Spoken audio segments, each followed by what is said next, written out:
Prea iubit Tată Ceresc, ne apropiem de Tine cu umilință și reverență, recunoscând că Tu ești Dumnezeul care operează minuni în viețile noastre. Știm că în puterea Ta infinită și în bunătatea Ta fără limite găsim refugiu și speranță. Astăzi, Doamne, Te rugăm să ne ajuți să obținem o minune care să transforme circumstanțele noastre în doar 24 de ore, Tată iubitor, Tu cunoști fiecare nevoie care apasă inimile noastre. Indiferent de situația cu care ne confruntăm, avem încredere în Tine ca provizorul și eliberatorul nostru. Te rugăm, Doamne, să intervii puternic și rapid în viețile noastre, aducând minunea pe care o dorim atât de mult.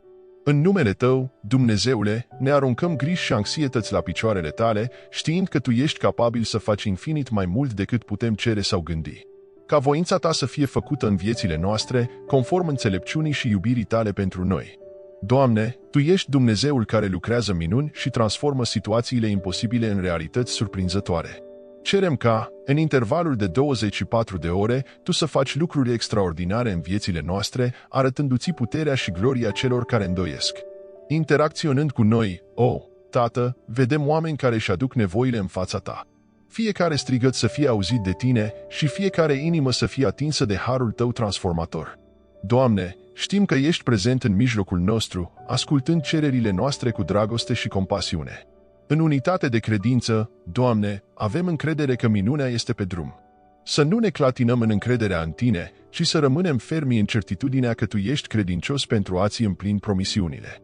Speranța să înflorească în inimile noastre în timp ce așteptăm manifestarea puterii Tale în viețile noastre. Doamne, ca mâna Ta puternică să se întindă asupra fiecărei persoane care strigă după o minune.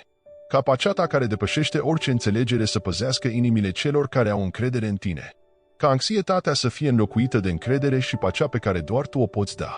În numele Tău, Dumnezeule, respingem tot frica și îndoiala care ar putea încerca să ne abată de la credință. Să ne amintim mereu de promisiunile Tale și să ne agățăm de ele cu tărie.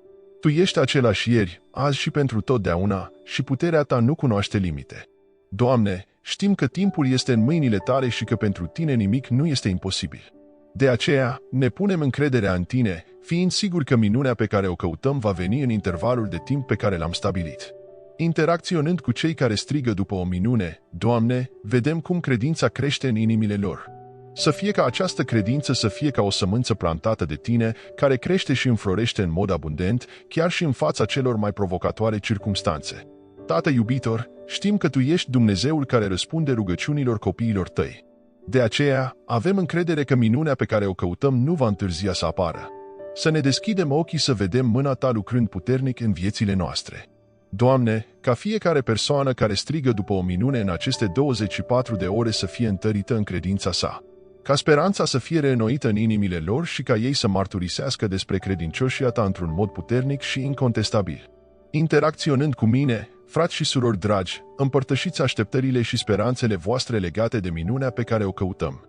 Să ne încurajăm unii pe alții și să ne întărim credința în timp ce așteptăm promisiunea Domnului.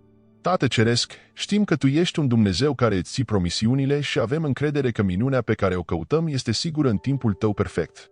Ajută-ne să rămânem tari în credința noastră și să așteptăm cu răbdare și încredere în bunătatea Ta.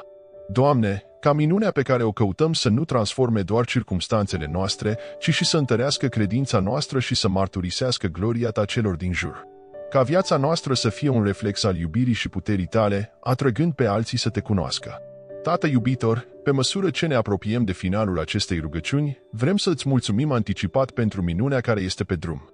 Ca recunoștința noastră să curgă în laudă și închinare, recunoscând că Tu ești vrednic de toată slava și onoarea. Doamne, primește rugăciunile și intermedierea noastră, având încredere că Tu ești capabil să faci infinit mai mult decât tot ce cerem sau gândim. Ca voința Ta să fie făcută în viețile noastre și să putem glorifica numele Tău în toate circumstanțele. Amin și amin. Fie ca așa să fie, conform voinței Tale suverane, Dumnezeule.